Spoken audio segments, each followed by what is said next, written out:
Tonight, we begin in Moscow, Idaho. Not Moscow, Russia, but Moscow, Idaho, a college town in the northern part of the state, close to the Washington border, shaped by the rhythm of the University of Idaho and the students who live there. It is the kind of place where the school year gives the town its pulse. There are quiet residential streets, familiar late-night spots, campus paths, old houses divided into rentals, and the steady, ordinary movement of young people building their lives one semester at a time. Before November of 2022, many people outside the region may not have known much about Moscow. To students and families, it was simply a place where college life unfolded. A place of classes, friendships, weekends, work shifts, group chats, and plans for what came next. It was not supposed to become a place people whispered about. It was not supposed to become a location that millions of strangers could picture in their minds. But after the early morning hours of November 13, 2022, one off-campus house on King Road became one of the most discussed crime scenes in America. 4 University of Idaho students were killed there. Their names were Madison Mogen, Kaylee Goncalves, Xana Kernodle, and Ethan Chapin. This story should be told carefully. It is a case with fear in it, but it should not be told in a way that turns fear into spectacle. The people at the center of it were young. They had friends, families, routines, jobs, classes, and futures. And as we move through the timeline tonight, we will move slowly. We will stay with the known facts. We will avoid unnecessary graphic detail. And when the story becomes heavy, we will bring it back to what matters most: the lives that were lost and the people who loved them. So let the room settle. Let the rain stay steady. And we will begin before the crime, on an ordinary college weekend that only became important later. Moscow in November has a different feeling than it does at the start of fall. By then, the brightness of early semester has faded into colder nights. Thanksgiving break is close enough that students can feel it coming. The days are shorter. People are thinking about exams, travel plans, family, work, and the last stretch before winter settles fully in. On Saturday night, November 12, 2022, several of the students who would later be killed were out separately in Moscow. That detail matters because, in the hours before the attack, they were not gathered under some unusual circumstance. They were doing what college students do. They were spending time with friends, moving between familiar places, and returning home late. Madison Mogen, known by many as Maddie, and Kaylee Goncalves had gone downtown. Police later said the 2 young women were at the Corner Club, a local bar in Moscow, between about 10 o'clock at night and 1:30 in the morning. That location became part of the public timeline, not because anything dramatic was known to have happened there, but because it helped investigators and the public understand the last known movements of the victims before they returned home. After leaving the Corner Club, Maddie and Kaylee were seen at a food vendor called the Grub Truck at around 1:40 in the morning. The Grub Truck footage would later be watched by countless people online.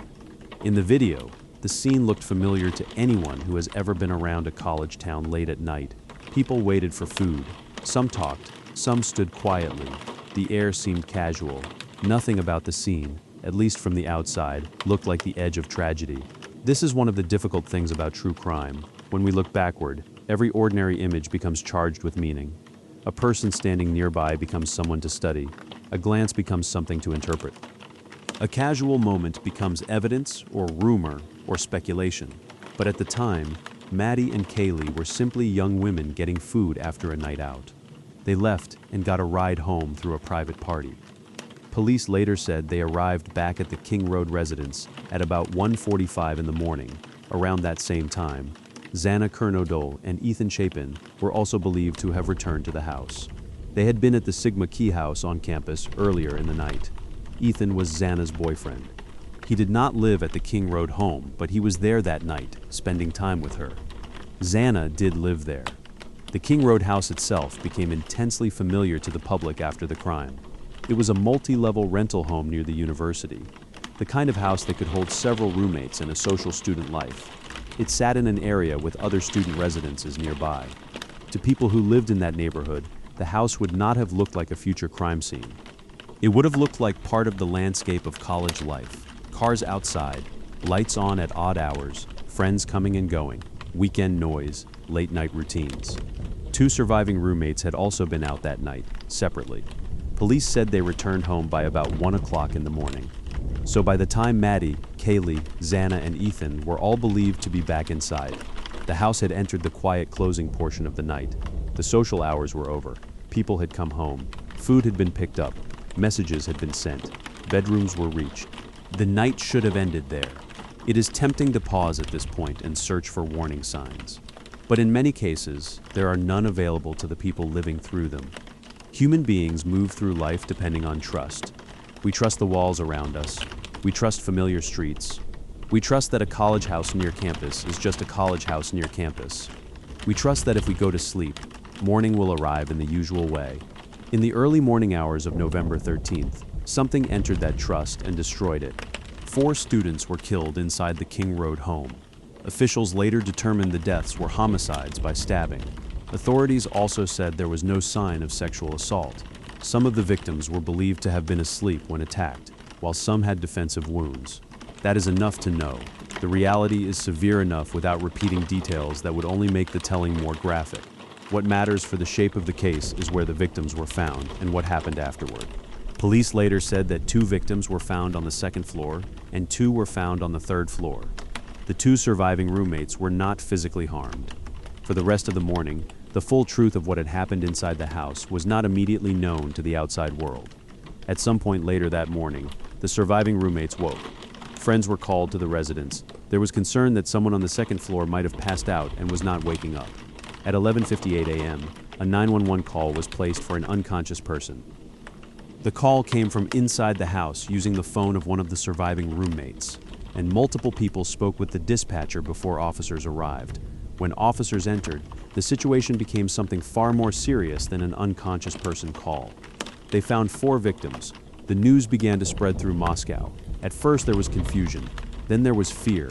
4 students had been killed in an off-campus home, and no suspect had been publicly named. No weapon had been found. The police investigation was only beginning. Parents tried to reach their children. Students wondered whether they should stay in town. People locked doors with a new awareness of how thin a locked door can feel when fear has entered a community.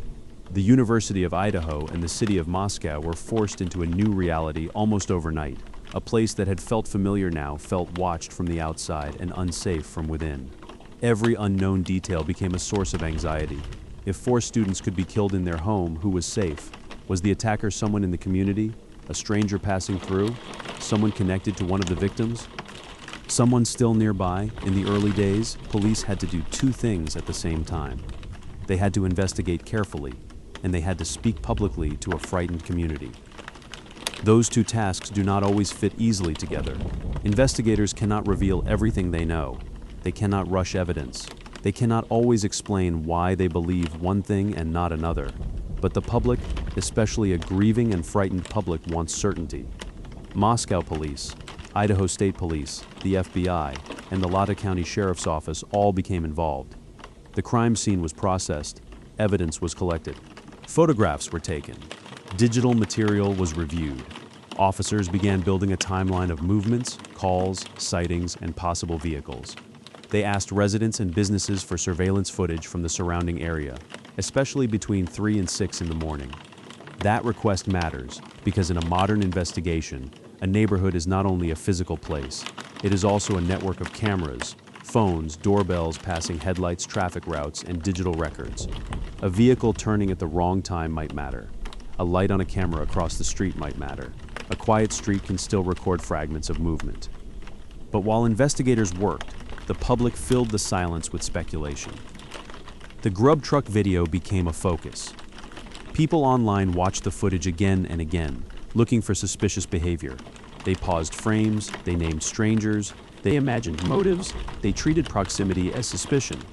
Police later had to clarify several times that certain people were not believed to be involved, including the surviving roommates, the male seen in the grub truck video, the driver who took Maddie and Kaylee home, and people who were present at the residence when the 911 call was made. Those clarifications were important.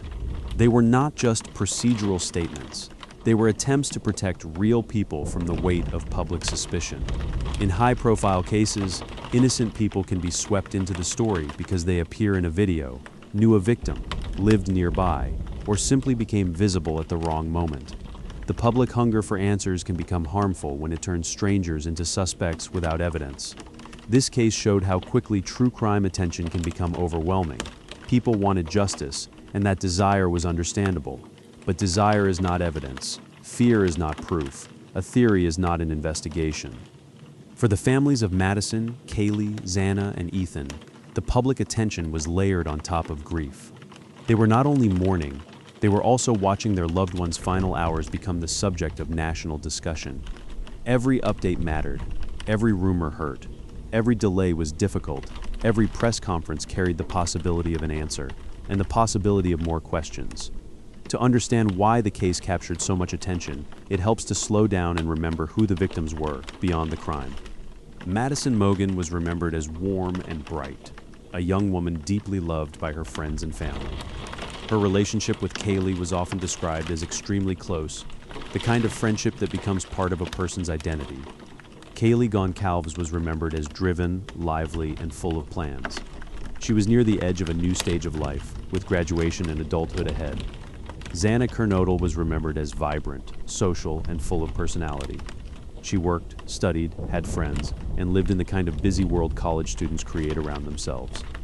Ethan Chapin was remembered as kind, athletic, and deeply connected to his family, including his siblings. He was visiting Xana that night, and because of that simple fact, he became part of the tragedy. Each of them had a life larger than the details the public came to know. Their names became headlines, but before that, they were spoken in ordinary voices by people who expected to keep saying them for decades. As days passed, the question of safety remained. Classes continued, but not in the same way. Some students left campus early before Thanksgiving break. Some families did not want their children staying in Moscow. The university tried to reassure students while also acknowledging the seriousness of what had happened. Police said they believed the attack was targeted, but early statements about what that meant created confusion. If the attack was targeted, did that mean the public was safe?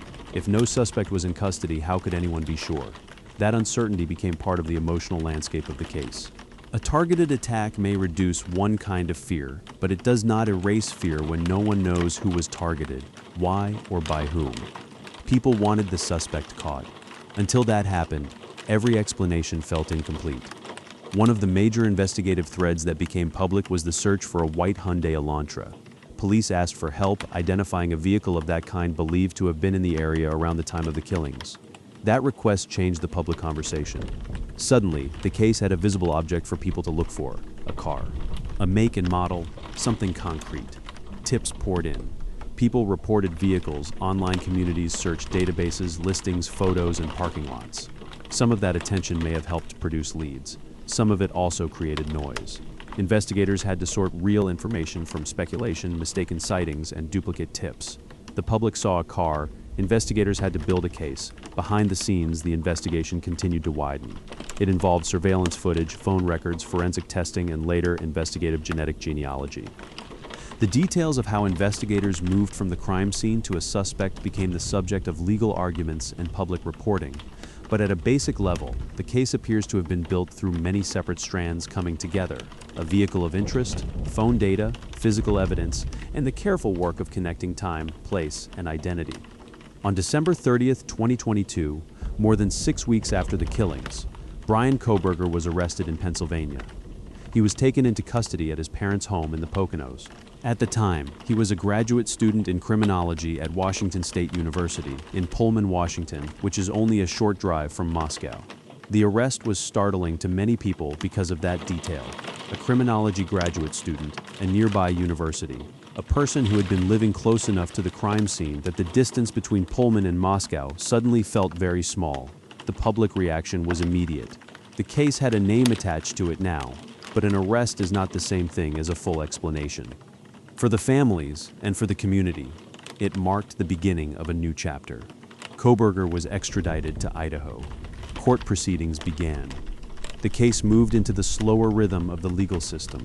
Charges, filings, hearings, discovery, motions, sealed documents, arguments, and scheduling.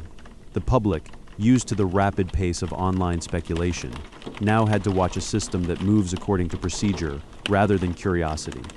This period is important because it reminds us that true crime stories do not end when a suspect is arrested. In some ways, they become more complicated. The criminal legal process has its own language and pace. Evidence must be handled. Rights must be protected. Prosecutors must prove their case. Defense attorneys must challenge the state's evidence. Judges must manage the process. Families must endure delays, hearings, and the possibility that the worst details of their loved ones' deaths may be discussed in court. The Idaho case was especially watched. There were questions about venue because of the intensity of local and national attention. There were questions about the death penalty. There were arguments involving investigative genetic genealogy. There were discussions about what information should be public and what should remain sealed. Every filing became news. For viewers and listeners, it can be tempting to reduce all of that legal material to a simple question: when will the trial happen? But for the families, the legal process was not just a schedule. It was an emotional burden. A trial would mean hearing evidence, seeing exhibits, and reliving the case in public.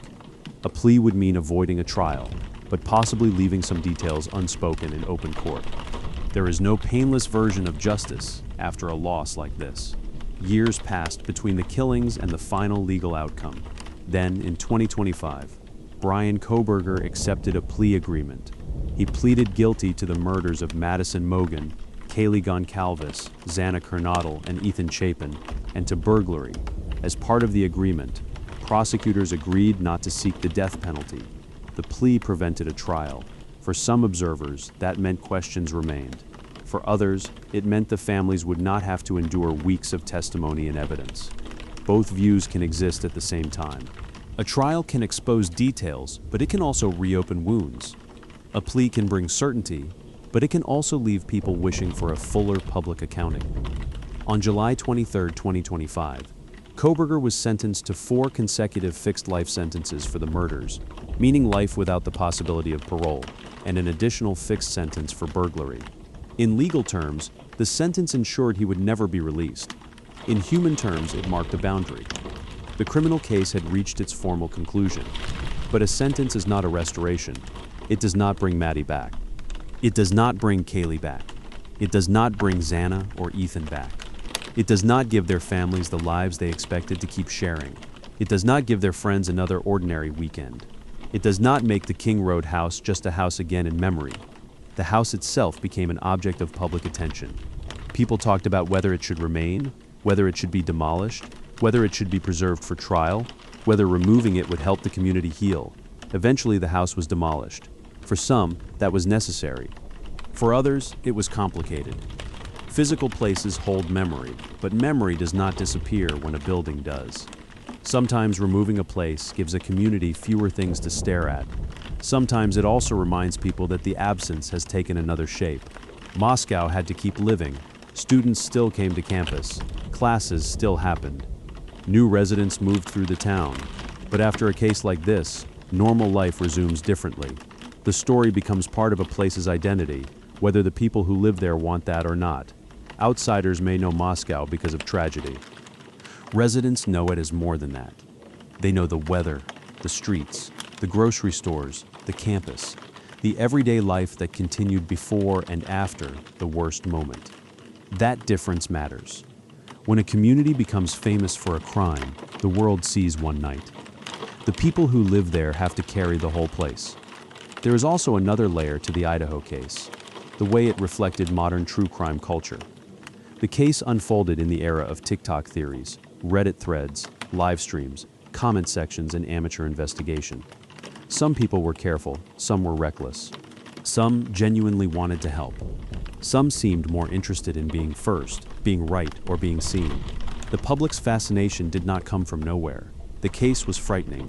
It involved young people in a home near campus. It had an unknown suspect. It had a white car.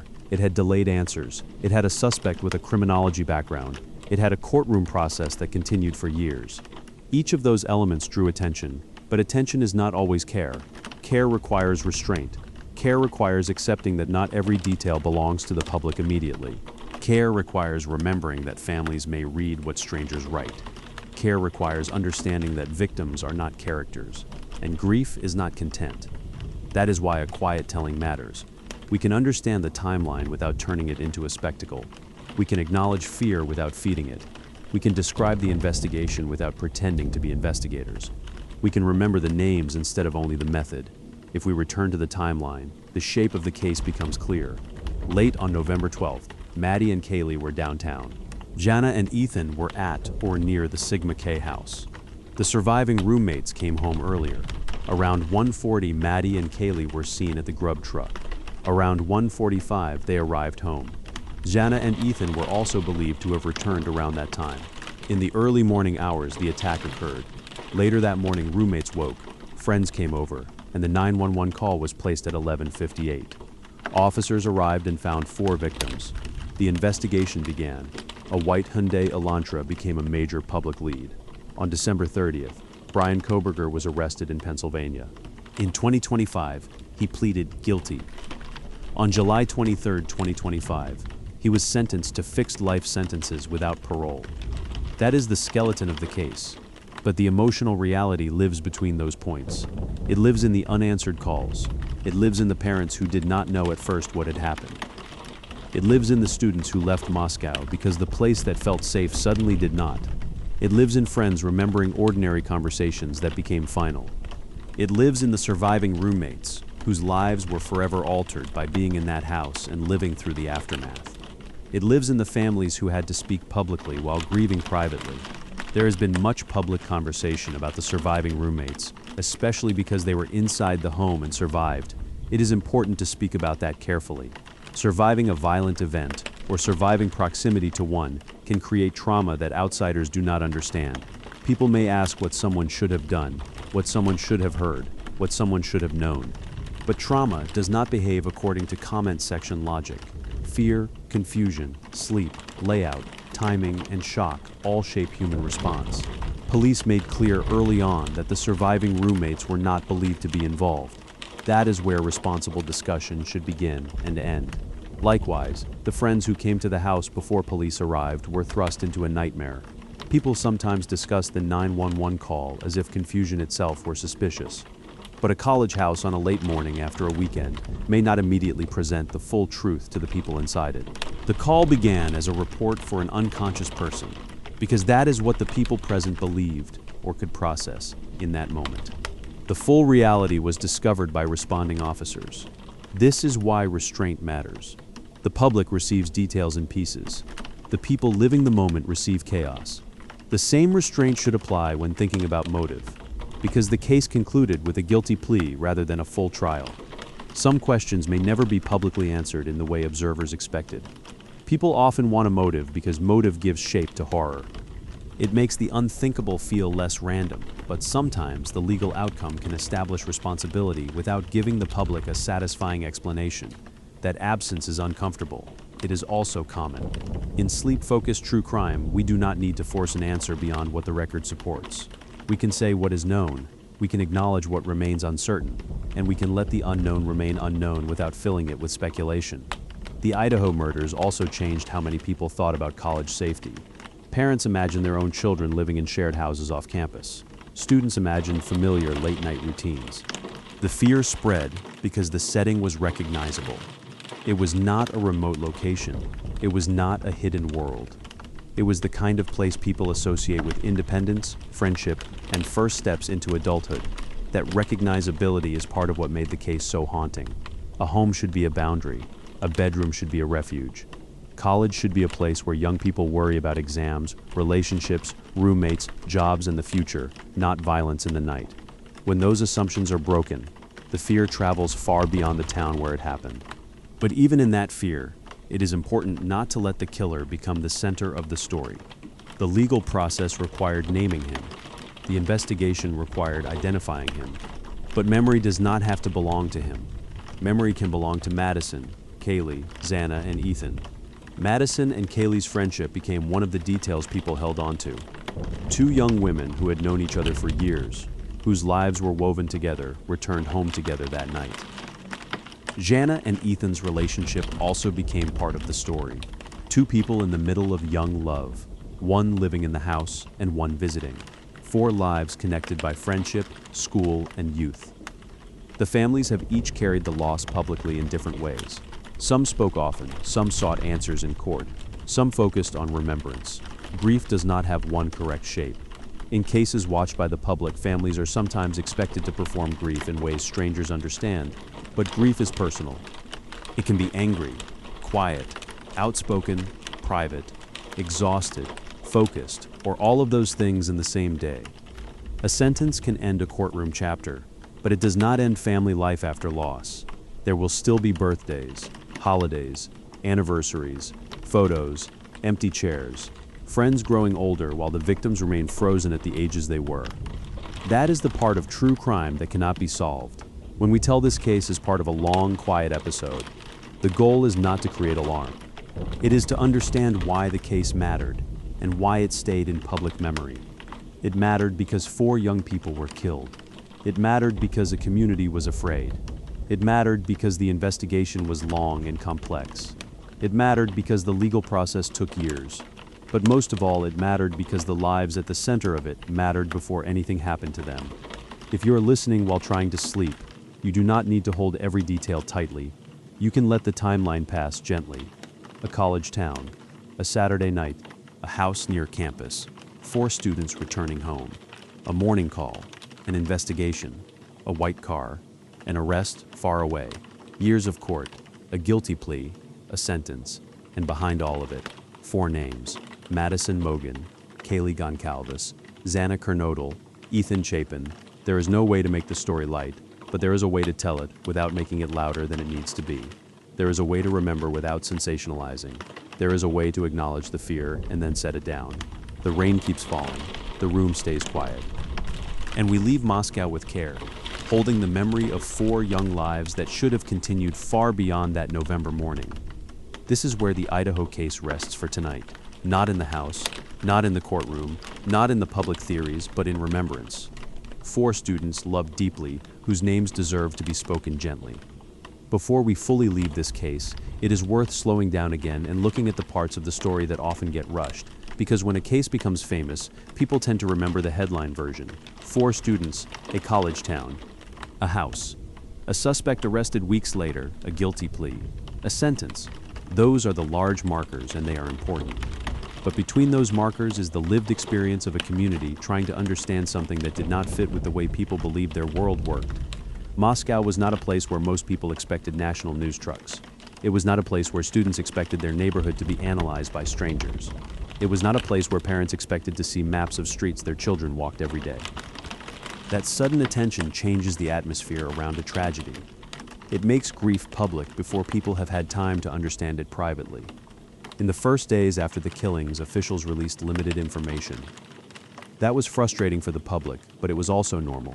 Investigators have to protect evidence. They have to verify timelines. They have to interview people more than once. They have to avoid saying something publicly that might harm the case later. But silence can be difficult in a frightened community. When people do not know what happened, they imagine what might have happened. When they do not know who did it, every unknown person can become a possible threat. The public asked why there was no immediate suspect. They asked why the 911 call came so late in the morning. They asked whether the house had been targeted or the victims or both. They asked whether someone had been watching the house. They asked whether the killer knew the victims. They asked whether the surviving roommates had heard anything. Some questions were understandable. Some were invasive. Some were impossible to answer at the time. In a calm telling, we can hold the uncertainty without turning it into accusation. The truth is that early investigations are often messy from the outside because the public sees only fragments. Investigators may know more than they can say, and sometimes they may know less than people assume. What looks like delay can be verification. What looks like silence can be strategy. What looks like contradiction can be the process of refining a timeline as evidence comes in. One of the most important lessons from the Idaho case is that not every gap should be filled by speculation. A missing detail is not an invitation to invent a story. In the weeks before the arrest, the internet produced countless theories. Some named people who had nothing to do with the crime. Some focused on the victims' relationships. Some turned surviving friends into objects of suspicion. Some suggested elaborate scenarios without evidence. The case became a reminder that public attention can help keep pressure on an investigation, but it can also create real harm.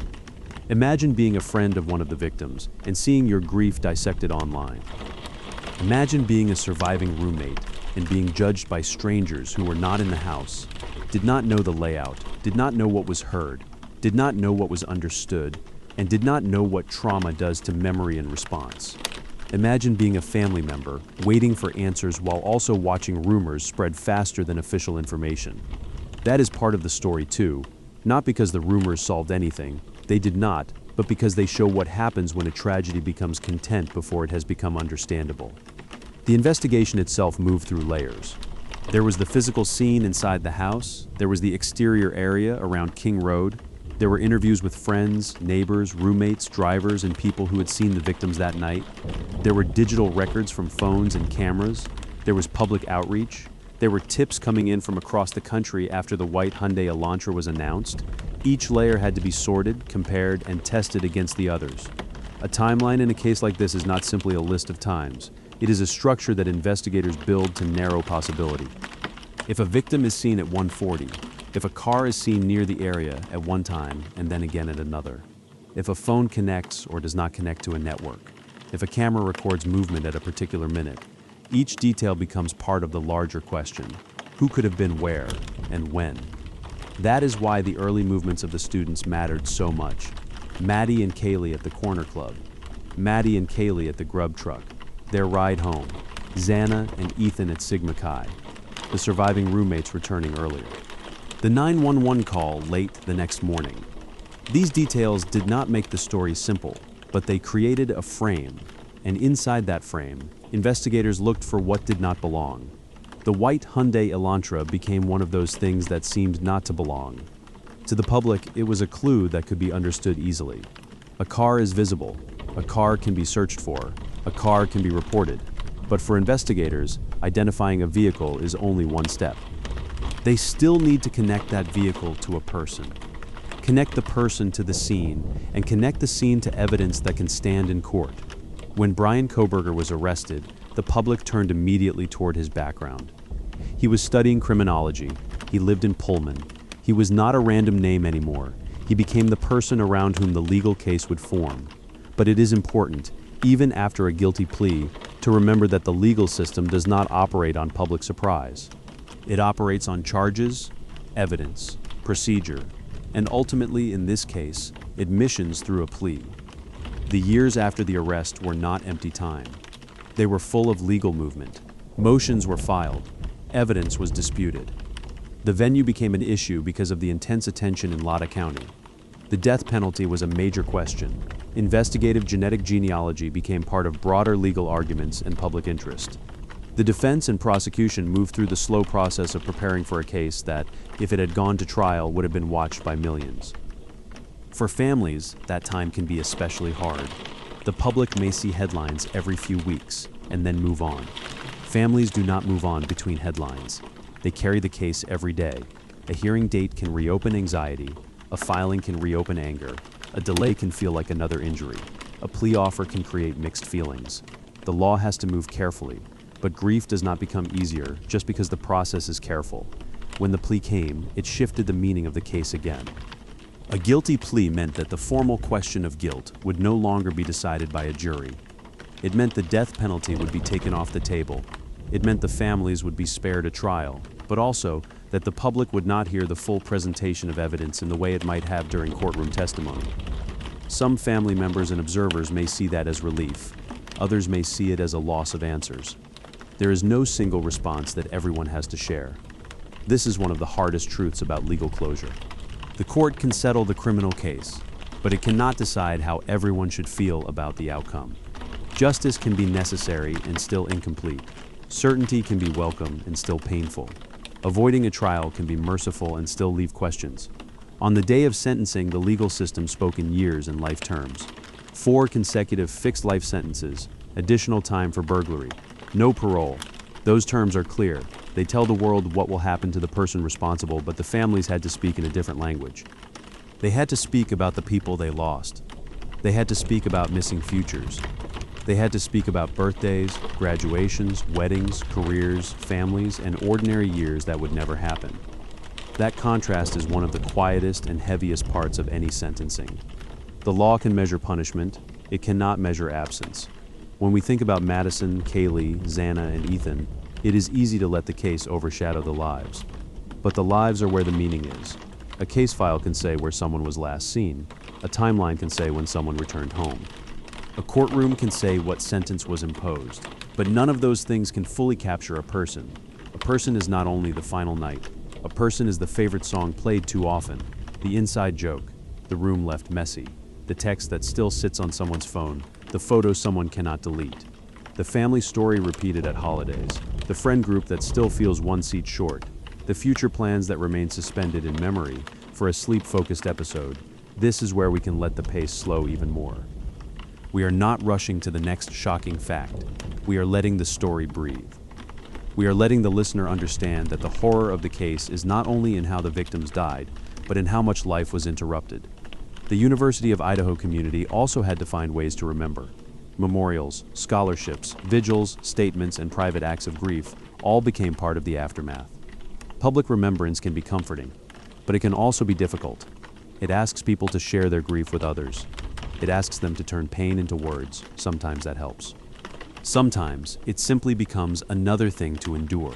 In the years after a crime like this, people often return to the question of why the case became so widely known. There are many reasons. The victims were young, the setting was familiar, the suspect was unknown for weeks. The crime happened in a home. The investigation involved modern forensic and digital elements. The public had a vehicle to search for. The arrest happened far away. The defendant's academic field seemed eerie to many observers. The court case lasted long enough for attention to continue. But popularity should not be confused with importance. The case is important because of the people, not because it trended. It is important because 4 families lost children. It is important because a community was changed. It is important because it reminds us how quickly ordinary life can be broken and how carefully we should speak when real people are at the center of a story. If this case is part of a 2-hour episode, it can carry a long runtime because it has layers. There is the final night timeline. There is the campus and community context. There is the early fear. There is the rumor control element. There is the investigative search. There is the arrest. There is the legal process. There is the plea and sentencing. And there is the broader reflection on how true crime audiences should handle cases that are still raw for families. Each layer deserves a little space, not to stretch the story, but to avoid flattening it. So before we close this first case, we can return one more time to the house on King Road as it existed before the world knew it, not as a crime scene, not as a photograph in a news article, not as a building people argued about online, but as a student house near campus, a place where people came home late, a place where roommates lived, friends visited, and normal life unfolded imperfectly. A place that should have been remembered only by the people who lived there. That is the heartbreak. The house became famous because something terrible happened there. But the people inside it were not meant to be symbols. They were meant to grow older. Madison was meant to have more mornings. Kaylee was meant to have more plans. Jana was meant to have more laughter. Ethan was meant to have more days with the people who loved him. Tonight, we do not need to carry the fear forward. We can acknowledge it, understand it, and then set it down. What we carry forward are the names: Madison Mogan, Kaylee Goncalves, Jana Kernodle, Ethan Chapin, 4 students in Moscow, Idaho. 4 lives at the center of a case that drew the country's attention. 4 people whose memory should be handled with care. And now, with that care, we let the Idaho story rest. There is one final way to understand the Idaho case, and that is through the feeling of before and after. Before, Moscow was a college town moving through November. After, it was a place where the world looked for answers. Before, the house on King Road was a student rental. After, it became a symbol. Before, 4 young adults were living through the unfinished middle of their lives. After, their names became attached to a case that strangers would study, discuss, and remember. The before matters because it keeps the story human. It reminds us that none of this began as a mystery. It began as life. There were classes to attend, shifts to work, friends to meet, plans to make, food to order, rides home, phone calls, and bedrooms waiting at the end of the night. The people at the center of this case did not know they were walking through a timeline. They were simply living. The after matters because it shows how far the consequences reached. Families were shattered. Friends were left with memories that no longer felt simple. Roommates survived a trauma that would follow them. A university had to protect and comfort students while being watched by the nation. Investigators had to sort evidence under immense pressure. A courtroom had to turn grief into procedure, and the public had to decide, again and again, whether it would approach the case with care or with appetite. That question is still with every true crime story. Are we listening with care, or are we consuming someone else's worst day? Are we remembering names or only details? Are we making space for grief, or are we chasing theories? The Idaho case asks those questions quietly, because the consequences of careless attention were visible throughout the investigation. For this channel, the answer should always be care, a calm voice, a steady pace, no gore for its own sake, no accusation without evidence, no turning real people into entertainment, just the timeline, the context, the outcome, and the memory of those lost. And if the listener is drifting now, that is okay. The essential truth is simple enough to carry even half asleep. 4 students were killed in Moscow, Idaho in November of 2022. The investigation led to Brian Koberger. He pleaded guilty in 2025 and was sentenced to life without parole. The legal case ended. The grief did not. That is where we leave it. Not with the killer, not with the rumors, not with the fear, with Madison, with Kaylee, with Xana, with Ethan, and with the hope that their families, their friends, and their community can keep finding ways to live beside the loss, one quiet day at a time.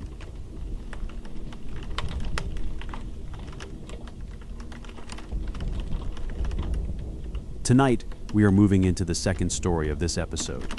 This one takes us to Delphi, Indiana, a small city, a historic trail, a high railroad bridge above the trees, and 2 girls whose names became known across the country because of a mystery that lasted for years.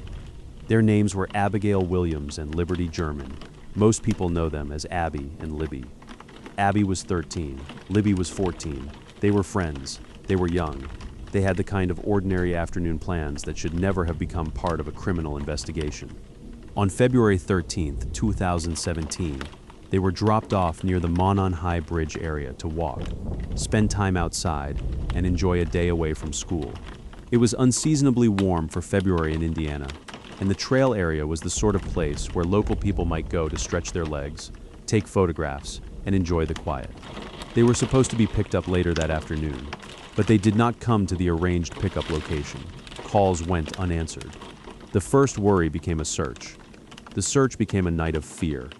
And the next day, February 14th, 2017, the bodies of Abby and Libby were found in a wooded area near the Delphi Historic Trail, about a half-mile upstream from the bridge. From the very beginning, this case felt different to the public because one of the victims had left behind something extraordinary. Libby German had captured images, video, and audio on her phone.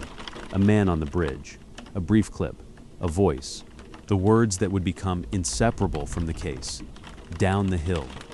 For years, those words were played in news reports, police updates, online discussions, and private homes. They were short but haunting. They gave the public the sense that the answer was close enough to hear, but still just out of reach, and for years, no arrest came.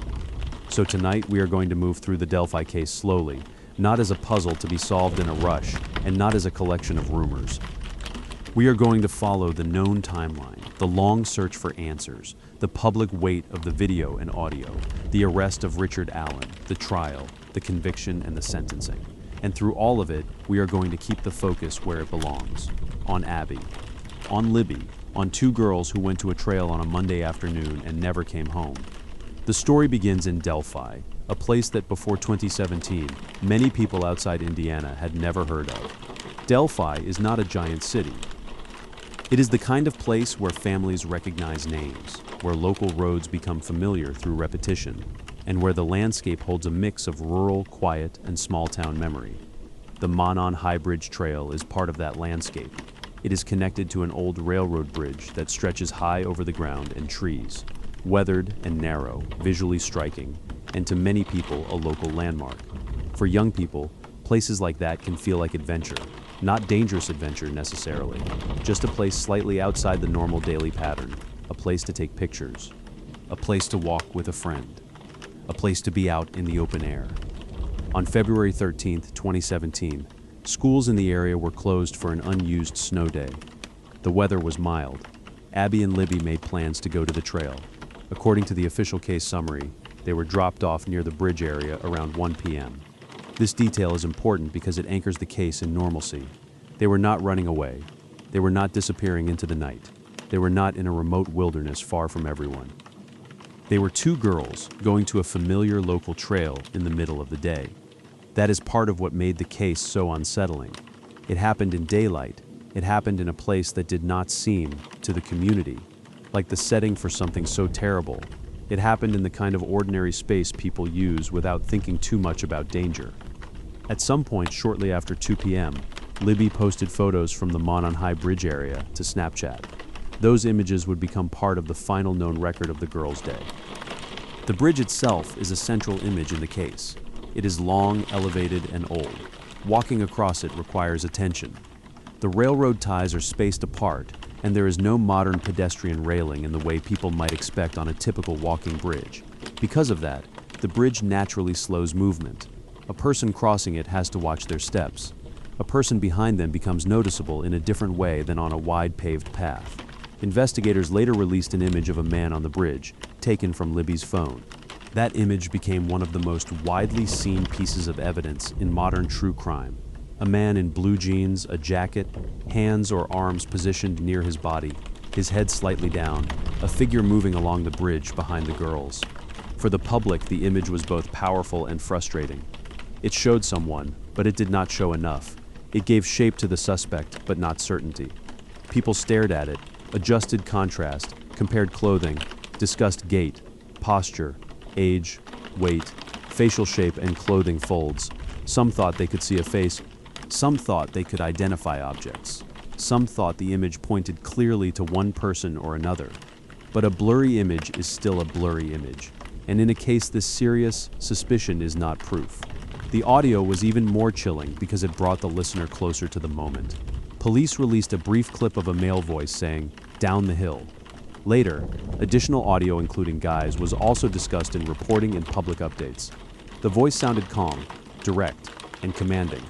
It was not a scream. It was not chaos. It was a few words, and the simplicity of those words made them deeply disturbing. But again, the audio created a strange tension. It was more than most cases have. It felt like a gift from a brave girl who had the presence of mind to record danger. And yet it was not enough to bring an immediate arrest. When Abby and Libby did not arrive at the planned pickup location, concern grew quickly. Their families tried to reach them. A search began. At first, there may have still been hope that they were lost, injured, or unable to answer. That kind of hope can exist even when fear is already taking over. Searches like this often carry two realities at once. On the surface, people are organizing, calling names, walking paths, checking areas, coordinating information. Underneath, everyone is trying not to imagine the worst. The girls were not found that night. The next day, February 14th, their bodies were discovered in a wooded area. Valentine's Day became, for their families and community, a day marked by loss. From that point forward, Delphi changed. The trail changed, the bridge changed, the way parents thought about safety changed, the way people looked at strangers changed. A place that had once been ordinary became the center of a murder investigation watched by the country. In the early days, investigators were careful. They had the phone evidence, they had a crime scene, they had two young victims, they had public attention. They also had the enormous challenge of identifying a person from limited visual and audio material. The image from the bridge was released. The voice was released. Authorities asked for tips. People across Indiana and beyond listened to the audio and looked at the image. They wondered whether they knew the man. They wondered whether someone in their town sounded like that. They wondered whether a relative, coworker, neighbor, or customer might match. The case became one of those investigations where the public felt invited to help, but not fully able to help. That can create frustration. It can also create harm. Over the years, many people were discussed online. Some were named. Some were compared to sketches. Some were accused by strangers. Some had no connection to the murders at all. The Delphi case became a cautionary example of what happens when real grief meets internet speculation. There were sketches. There were press conferences. There were statements from law enforcement that seemed to suggest movement. Then long periods when the public heard very little. There were rumors about crime scene details. There were theories about motives. There were claims about suspects. There were entire online communities built around trying to interpret every public word from investigators. For Abby and Libby's families, that attention must have been complicated. Attention can keep a case alive. It can bring tips. It can prevent the world from forgetting, but attention can also be exhausting. It can turn loved ones into symbols. It can make private mourning public. It can bring strangers who mean well and strangers who do not. For years, the families lived in the space between knowing the girls were gone and not knowing who would be held responsible. That kind of waiting has its own cruelty. A case does not pause for the people inside it. Birthdays still arrive. Holidays still arrive. School years change. Friends grow older. Siblings grow older. The world keeps moving, and the absence moves with it. Meanwhile, the public kept returning to the bridge. The bridge became the visual center of the case because it represented the moment before everything changed. It was where the girls were last seen alive in the public imagination. It was where the man was captured on Libby's phone. It was where the phrase "down the hill" seemed to pull the case from an ordinary walk into something darker. In a sleep-friendly telling, we do not need to intensify that moment. It is already heavy enough. We can simply say this: Libby recorded something important. She gave investigators and the public a trace. She did something brave, whether she knew in that moment how important it would become or not. And yet, even with that trace, the case did not resolve quickly. Years passed. 2017 became 2018. 2018 became 2019. The girls' names stayed in headlines, but the case remained unsolved. In 2019, investigators held a major press conference that renewed attention. The public heard a different tone from law enforcement, and a new sketch was emphasized. Officials spoke directly to the killer, suggesting that he might be in the room, or watching, or hiding in plain sight. For many people following the case, that press conference felt dramatic and full of implication, but still, no arrest came immediately. The phrase "hiding in plain sight" became part of how people understood Delphi. It suggested the possibility that the person responsible was not far away, that he might be known, that he might be someone who had continued living near the case while the families waited for justice. Years later, that idea would feel especially unsettling. Richard Allen was arrested in 2022. He was a local man. He had worked in Delphi. According to reporting, he had spoken with police back in 2017 and said he had been on the bridge that day, while denying that he met the girls. That detail became one of the most discussed aspects of the case after his arrest. If he had told police early on that he was there, how did the case remain unresolved for so long? How had the tip or statement been handled? What was missed? What was later rediscovered? These questions became part of the public conversation and part of the broader frustration surrounding the investigation. But again, the legal case would not be decided by frustration. It would be decided by evidence, testimony, argument, and a jury. Richard Allen pleaded not guilty. The case against him became complex and heavily contested. Prosecutors pointed to several major categories of evidence and argument. They focused on the video from Libby's phone, the timeline, Allen's own statements about being at the bridge, an unspent bullet found near the crime scene that they argued was connected to his firearm, and alleged confessions Allen made while in custody. The defense challenged the state's case. They argued that the confessions were unreliable. They challenged the significance of the bullet evidence. They pointed to the absence, as reported, of fingerprint, DNA, or forensic evidence directly linking Allen to the murder scene. This is important to state calmly and clearly. The trial was not a simple replay of the public's assumptions. It was a contested legal proceeding. The prosecution had a theory and evidence. The defense attacked that theory and evidence.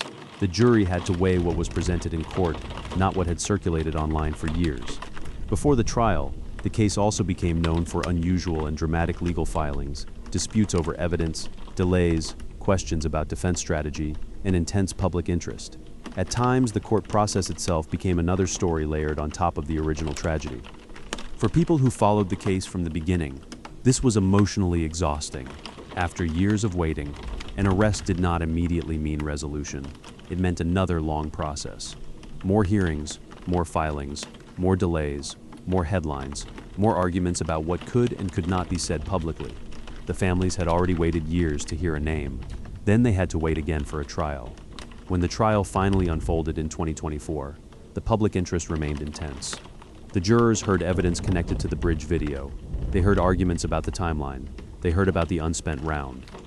They heard about Allen's statements and alleged confessions. They heard the defense challenge the reliability and strength of the state's case.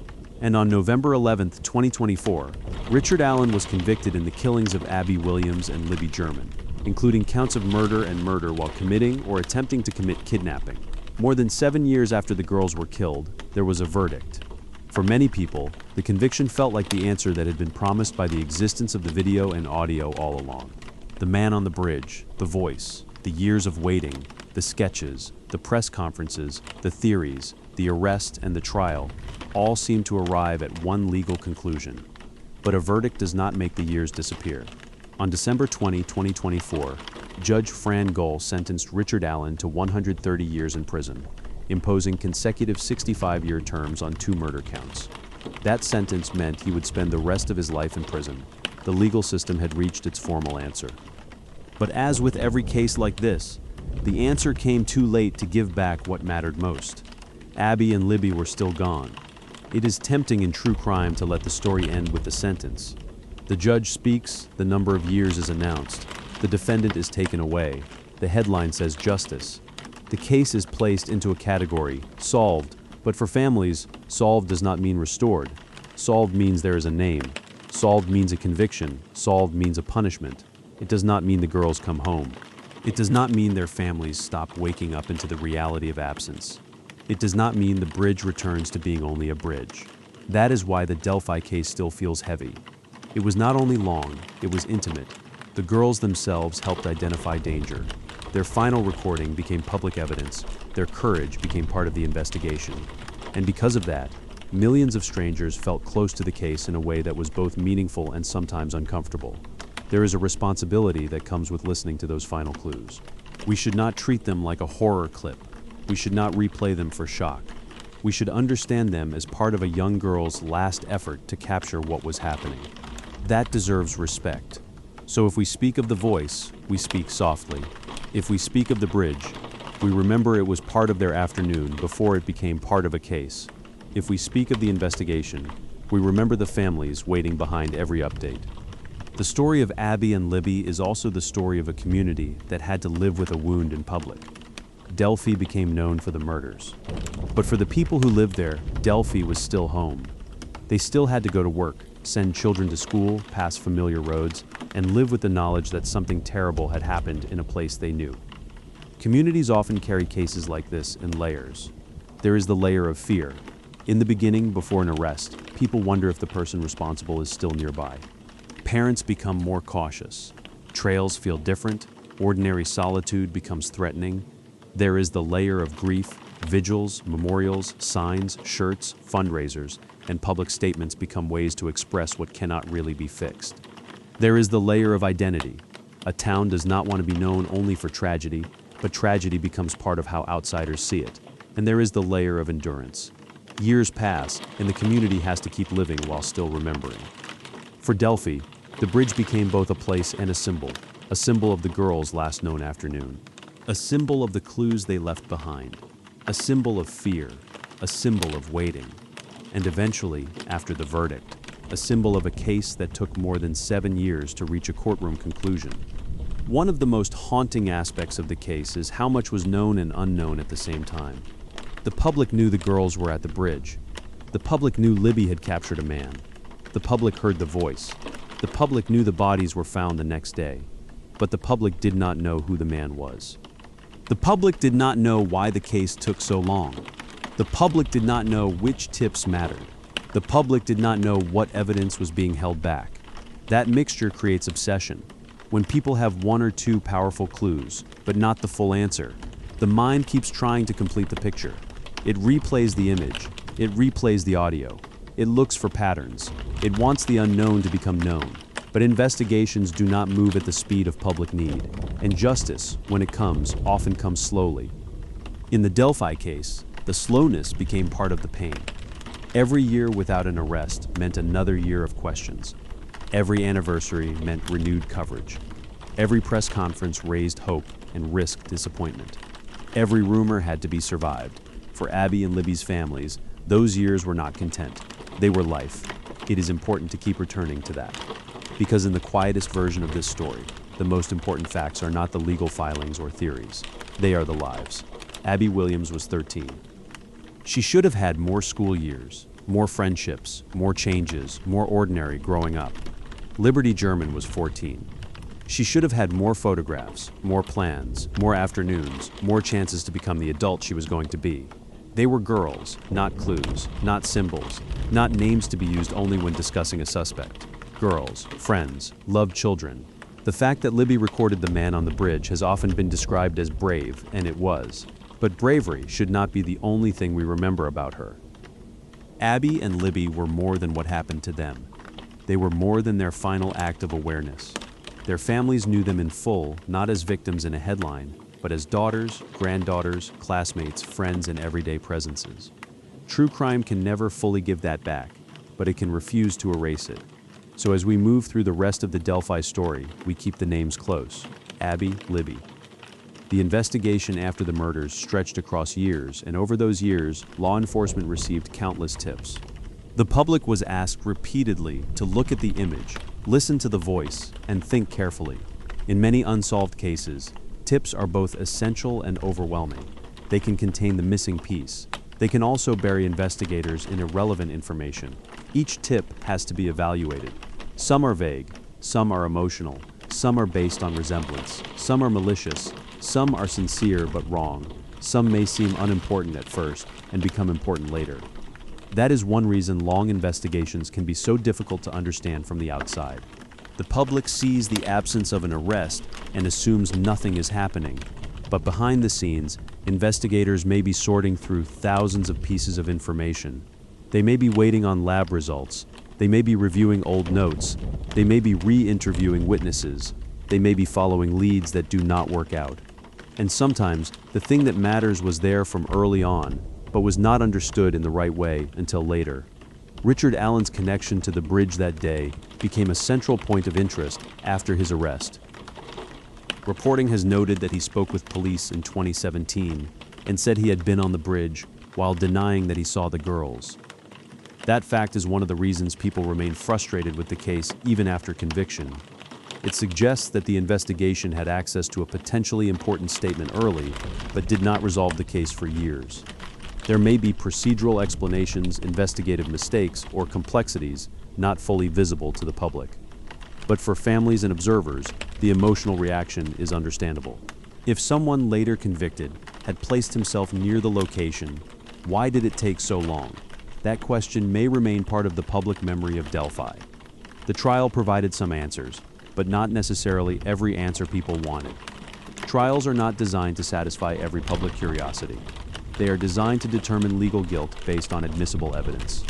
That means some questions remain outside the courtroom, and some details are never explained in the way the public expects.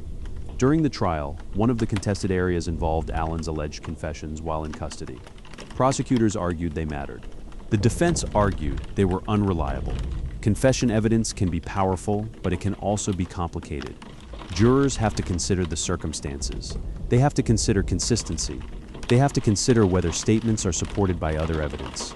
In this case, the defense tried to undermine the reliability of those statements, while the prosecution presented them as part of the larger case. Another major issue was the unspent bullet. Prosecutors argued that it connected Allen to the crime scene through his firearm. The defense challenged that evidence and its significance. For a calm listener, the specific technical disputes may not be the easiest part to follow. The simple version is this. The prosecution said the evidence, taken together, pointed to Allen. The defense said the state had not proven the case reliably enough and emphasized gaps, including the reported lack of DNA, fingerprints, or direct forensic evidence tying Allen to the murder scene. The jury convicted him. That verdict became the legal answer. Still, the fact that the defense planned to appeal means that, legally, echoes of the case continued after sentencing. That is common in serious criminal cases. A conviction and sentence may close one major chapter, but appeals can continue for years. They can focus on legal rulings, trial procedures, evidence questions, and constitutional issues. Appeals do not usually retry every fact. They review whether the legal process was fair and whether errors affected the outcome. For families, appeals can feel like the case is never fully over. Every new filing can reopen attention. Every headline can bring the story back into public view. Every court date can pull grief into the present again. So when we say that Richard Allen was sentenced to 130 years, we are speaking of the formal punishment. But we should not pretend that a sentence turns grief off like a switch. The families of Abby and Libby had already lived nearly 8 years between the murders and the sentencing. Those years contained public appeals, anniversaries, rumors, false hopes, legal delays, and finally a trial. That kind of endurance is difficult to even imagine. One reason this case stayed so present in true crime culture is that it combines several elements people find unforgettable. It involved children. It happened in daylight. It happened in a public outdoor area. There was victim-captured evidence. There was a voice. There was a bridge. There was a long wait for an arrest. There was a local suspect. There was a contested trial. And there was finally a maximum sentence. Those elements made the case widely followed. But popularity should never become the point. The point is that Abby and Libby mattered before the case was famous. They mattered before the photos were released. They mattered before strangers learned the phrase from the audio. They mattered before the trial. They mattered because they were loved. As we begin to close this second case, we can return once more to the afternoon. Two friends on a trail, a bridge above the trees, a mild February day, a phone capturing pieces of what would later become evidence, a family waiting for pickup, calls that did not connect, a search that grew heavier as the hours passed, and then the discovery no one wanted. There is no way to make that soft, but we can make the telling respectful. We can refuse to turn the worst moment into spectacle. We can refuse to make guesses where facts are enough. We can refuse to let the man convicted of the crime become more central than the girls who were lost. In the end, the Delphi murders are a story about two young lives, a community changed, an investigation that stretched across years, and a legal conclusion that came after a long and painful wait. Richard Allen was convicted on November 11, 2024. He was sentenced on December 20, 2024, to 130 years in prison. Those are the legal facts, but the human truth is simpler and harder. Abby Williams and Liberty German went to the trail and did not come home. Their families searched, their community grieved. Their names were carried for years by people who wanted answers. And now, even after the conviction, the most important thing we can do is remember them with care. Abigail Williams, Liberty German, Abby and Libby. Two friends from Delphi, Indiana. Two girls whose lives were more than the case. Two names that deserve gentleness. And with that, we let the Delphi story settle into the quiet. We leave the bridge behind. We leave the courtroom behind. We leave the speculation behind. And we carry forward only what should be carried. Their names, their memory, and the hope that in some way the truth brought a measure of peace to the people who loved them most. There is another part of the Delphi story that deserves space, and that is the way time changed the case. In the beginning, the case felt urgent in a very immediate way. Two girls had been killed. A man had been captured on a phone. A voice had been released. The public was being asked to help identify him. Many people believed, or at least hoped, that an arrest might happen quickly. That hope is understandable. When there is an image and a voice, the case feels close. It feels like someone should recognize the person. It feels like the answer is not hidden in darkness, but standing in the open, waiting for one phone call, one memory, one person to say, yes, I know him. But days became weeks, weeks became months, months became years. The image of the man on the bridge did not fade from public memory, but it also did not immediately produce the answer people expected. The audio remained chilling, but it did not speak a name. The sketches kept people looking, but they also created confusion. Different people saw different things, different people believed different theories, and the families were left to endure the slowest kind of waiting, waiting for a call, waiting for a press conference, waiting for a name, waiting for the day when the person responsible would no longer be only a figure in a grainy video. In a case like this, anniversaries become painful markers. 1 year, 2 years, 3 years. Each anniversary brings renewed attention, but also renewed absence. News stories return. Photographs are shown again. The bridge is described again. The audio is mentioned again. People say the names again, and for the families, the world briefly looks back at the wound they have been living with every day. That is one of the hard things about public grief. the public returns to it in waves. Families remain inside it. For Abby and Libby's loved ones, every year without an arrest meant another year of uncertainty. Not uncertainty about whether the girls were gone. That terrible fact was known. The uncertainty was about accountability. Who did this? Was he still nearby? Had he been questioned? Had he watched the coverage? Had he heard the audio of his own voice played again and again?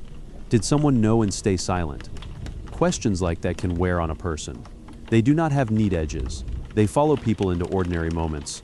They sit at the table during holidays. They appear during quiet drives. They come back when a phone rings unexpectedly. They return whenever a new rumor spreads or a new theory gains attention. And in Delphi, the rumors were many. Some people focused on the sketches. Some focused on the bridge. Some focused on local men. Some focused on unrelated suspects. Some tried to connect the case to other crimes. Some believed law enforcement knew more than it said. Some believed law enforcement had made serious mistakes. Some believed the answer was obvious. Others believed the truth was buried under years of confusion. The problem with rumor is that it can feel like movement even when it is not. It gives people something to do with helplessness. It lets them search, compare, argue, and analyze. But it can also hurt innocent people. It can distract from verified facts. It can turn a case about two children into a game of accusation. A respectful telling has to resist that. We can acknowledge that people speculated. We can acknowledge that the long wait created frustration, but we do not need to repeat unproven claims. We do not need to build drama out of names that were never charged. We do not need to fill silence with invention. The verified story is heavy enough. Abby and Libby were dropped off near the trail around 1 p.m. Their bodies were found the next day. Libby's phone gave investigators video, image, and audio evidence. Richard Allen was arrested years later, convicted in 2024, and sentenced to 130 years.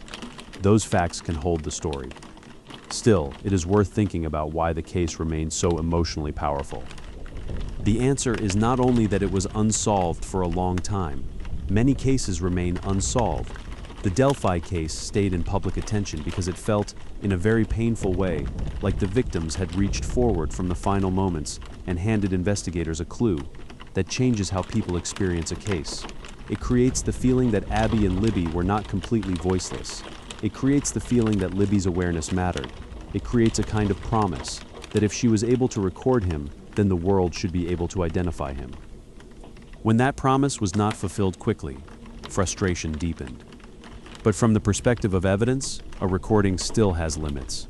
A short video may show clothing, movement, and general build, but not a clear face. Audio may capture a voice, but voice identification is not always simple. Memory is imperfect. People can resemble one another. Clothing can be common. A person can be local and still not immediately recognized by the right person in the right way. This is part of what made Delphi so haunting. It was not a case with no clues. It was a case with clues that seemed powerful, but remained incomplete. The bridge itself also shaped the public imagination. It was not a generic location. It was visually distinct, elevated, weathered, and unsettling to many people even before the crime. The idea of two girls crossing or standing near a high, narrow bridge while a man approached behind them created a scene that people could picture too easily. True crime often becomes attached to places: a house, a road, a field, a trail, a bridge. Over time, the place becomes shorthand for everything that happened. But the place also existed before the crime, and that is important. Before the murders, the Monon High Bridge was part of local life. After the murders, it became part of national memory. The same transformation happens to names. Abby and Libby were known and loved before the case. After the case, their names became public symbols of innocence, bravery, and loss. But to their families, they were never symbols first. They were children first. That difference matters. When we say Abby, we are not just naming a victim. We are naming a girl who had a home, a family, interests, a personality, and a future people imagined for her. When we say Libby, we are not just naming the person who recorded evidence. We are naming a girl whose life mattered long before that recording became known. The danger in famous cases is that one detail can overwhelm the whole person. Libby becomes the phone. Abby becomes the friend beside her. The bridge becomes the scene. The voice becomes the clue. But people are never only their role in a tragedy. A better way to remember them is to let the details support the truth of their humanity, not replace it. In the trial, jurors had to consider a different kind of story than the public had been telling for years. The public story was shaped by fragments. The courtroom story was shaped by admissible evidence and legal argument. Prosecutors argued that Richard Allen was the man on the bridge, and that the evidence connected him to the murders. They pointed to his presence in the area, the video and timeline, the unspent round, and alleged confessions. The defense argued that the case was not as solid as prosecutors claimed. They challenged the reliability of the confessions, questioned the forensic significance of the bullet evidence, and emphasized that there was no fingerprint, DNA, or direct forensic evidence reported as tying Allen to the murder scene. That contrast matters because it shows why trials are different from headlines. A headline can say arrest. A trial must ask whether the state has proved its case beyond a reasonable doubt. A headline can say confession. A trial must ask under what conditions statements were made and whether they are reliable. A headline can say bullet. A trial must ask what that evidence can and cannot show. The jury heard the evidence and convicted him for the families. That verdict may have brought a kind of validation after years of waiting. But even validation can be painful. A conviction confirms that the long search has reached an answer, but it also forces everyone to sit again with the facts of why the answer was needed. Sentencing then brought another emotional stage. A sentence of 130 years is, in human terms, a life-ending punishment. It says the person convicted will not return to ordinary life. It says the harm was so severe that consecutive maximum terms were warranted. But even the maximum sentence cannot balance the scale in any literal way. There is no number of years that equals 2 young lives. There is no courtroom statement that restores an afternoon. There is no punishment that allows families to go back to February 13, 2017, and choose a different plan. The law can impose consequence. It cannot undo time. That is why, for this type of episode, the pacing should remain gentle. We are not building toward a twist. We are not treating the conviction as entertainment. We are moving through the story as carefully as possible, with enough detail for the listener to understand, and enough restraint to keep the focus respectful. If someone is listening at night, with rain sounds underneath, the Delphi case should not feel like a jump scare. It should feel like a solemn walk through what happened, why it mattered, and how the case finally reached a legal conclusion. We can pause now and hold the timeline in one simple shape. On February 13, 2017, Abby Williams and Libby German went to the Monon High Bridge area. Libby posted from the bridge area shortly after 2 p.m. The girls did not arrive for pickup. A search began. On February 14th, their bodies were found near the trail. Police released image, video, and audio from Libby's phone. The case remained unsolved for years. Richard Allen was arrested in 2022. He was tried and convicted in November 2024. He was sentenced in December 2024 to 130 years. That is the outline. But the emotional truth lives in the spaces between those sentences. The drive to drop them off. The photographs on the bridge. The unanswered calls. The searching voices. The night without answers. The discovery. The press conferences. The replayed audio. The years of waiting. The arrest. The trial. The sentence. The memory. Every true crime case has facts, but not every case has the same emotional architecture. Delphi's emotional architecture is built on a terrible closeness. The public could see a piece of the suspect. The public could hear him. The girls were not simply gone without a trace. They had left a trace that seemed to point directly toward the person responsible. That is why so many people could not let the case go. But caring about a case should never mean possessing it. The case belongs first to the victims and their families. Everyone else is a listener from a distance. That distance should make us careful. Careful with names, careful with theories, careful with images, careful with audio, careful with the difference between curiosity and compassion. As the Delphi case now sits in public memory, it can be understood as both solved and still deeply sad. The man convicted is in prison. The sentence has been imposed. The legal system has spoken. But the sadness remains because the girls should be adults now. They should have had all the ordinary years that teenagers expect, without knowing how precious they are. They should have had more birthdays, more winters, more inside jokes, more photographs that were not evidence, more walks that ended safely, more days that did not become history. That is the loss at the center of the story.